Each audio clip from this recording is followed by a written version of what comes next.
Imagine this. It's 1917. The Great War has been raging for 3 years, and the Western Front is a landscape of mud, barbed wire, and death. Soldiers are trapped in a brutal cycle of trench warfare, where massive offensives gain mere yards of territory at the cost of hundreds of thousands of lives. This is the backdrop for one of the most dramatic and often overlooked events of World War I, the 1917 French Army Mutinies. This wasn't a story of cowardice or treason. It was the story of an army pushed to its absolute breaking point, a story of ordinary men who, after years of unimaginable sacrifice, finally said enough. To understand how it happened, we need to go back to the beginning of the year.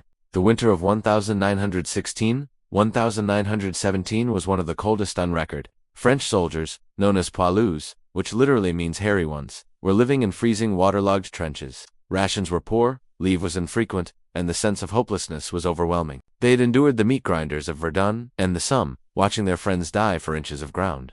Their faith in their commanders was eroding with every failed attack. Into this powder keg stepped General Robert Nivelle. He was the new commander-in-chief of the French army, a charismatic and confident leader who promised a war-winning breakthrough. He had a plan, a grand offensive on the Aisne River, which he boldly claimed would end the war in 48 hours.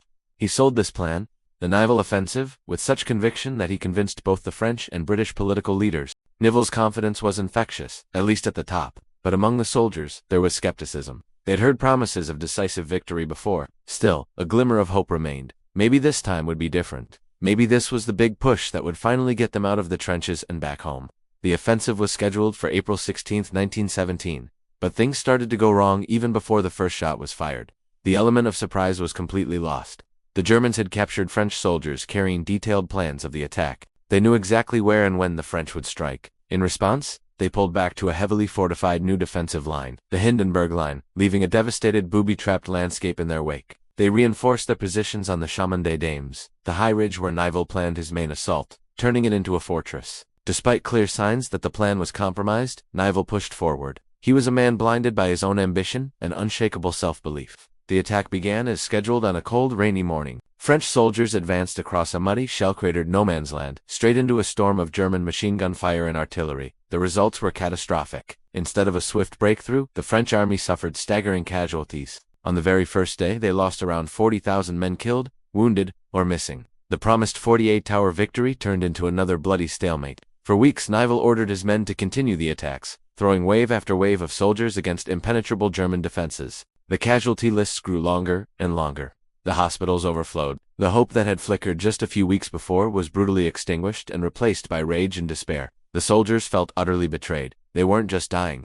They felt their lives were being thrown away for nothing by an incompetent and callous high command. This was the spark that lit the fuse of the mutiny. It didn't start with a grand organized rebellion. It started small. On May 3rd, after another failed and costly assault, soldiers of the 21st Division refused to go back to the front line. They didn't desert. They didn't raise their weapons against their officers. They simply stayed in their reserve positions, drunk and shouting their frustrations. They had had enough of being treated like cattle for slaughter. This act of collective indiscipline, as the army called it, spread like wildfire. From late April to June 1917, the mutinies rippled through the French army. At its peak, nearly half of all French divisions on the Western Front were affected in some way. This involved an estimated 40,000 to 80,000 soldiers. The nature of these mutinies varied.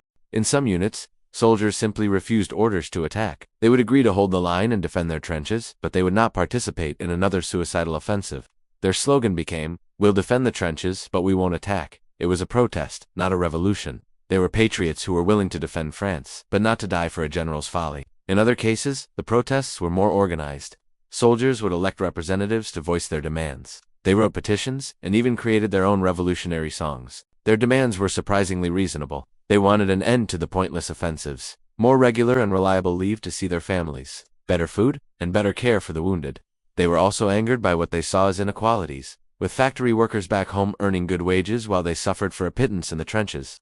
The mutineers were careful. They rarely resorted to violence against their officers, although tensions were incredibly high. They took over trains, not to desert, but to try and travel to Paris to make their case to the government directly. They sang the Internationale, the socialist anthem, but most weren't seeking a Russian-style revolution. They wanted to be heard. They wanted to be treated like human beings. The French high command and the government were thrown into a state of panic. News of the mutinies was heavily censored. They feared that if the Germans found out the true extent of the unrest, they would launch a massive attack and break through the weakened French lines. The entire Allied war effort was hanging by a thread. The initial response from the high command was harsh. Mass arrests were made. Courts-martial were held, and thousands of soldiers were found guilty. But here, the story takes another turn. General Robert Nivelle was, unsurprisingly, dismissed in mid-May. He was replaced by a man who would change everything. General Philippe Pétain was a very different kind of leader. He was known for being more pragmatic and more concerned with the welfare of his men. He was famous for his handling of the defense of Verdun, where he implemented a troop rotation system to limit the time any one unit spent in the inferno. The soldiers respected him. They called him a soldier's general.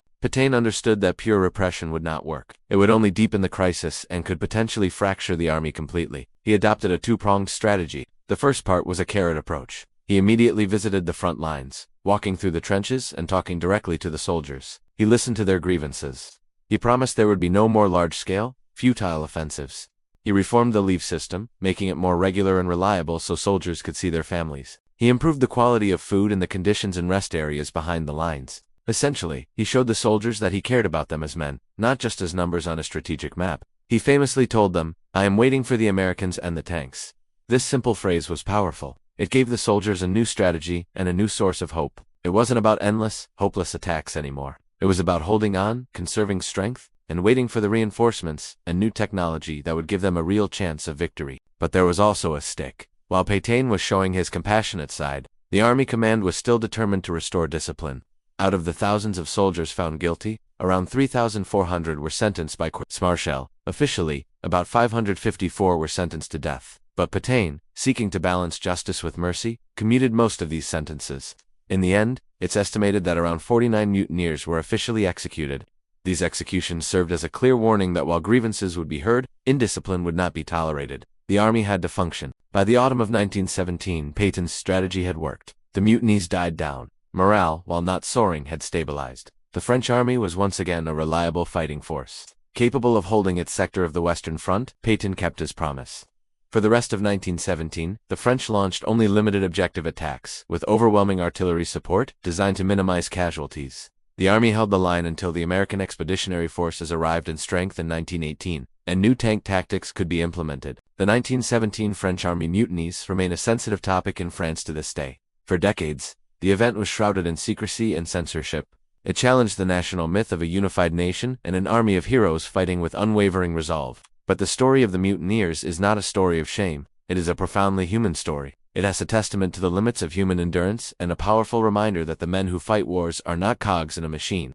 They are individuals with hopes, fears, and a breaking point. The mutinies of 1917 were not a betrayal of France. In a strange way, they might have saved it. They forced a necessary and long overdue change in military strategy and leadership. They replaced the reckless pursuit of glory with a more realistic and humane approach to warfare. The soldiers who refused to attack didn't lose the war. They forced their leaders to find a better way to win it. Their act of defiance, born from despair, ultimately helped restore the very army they were a part of, setting the stage for the final Allied victory in 1918. Thanks so much for watching. If you found this story interesting, please hit the like button and subscribe for more dives into the lesser-known corners of history. See you next time.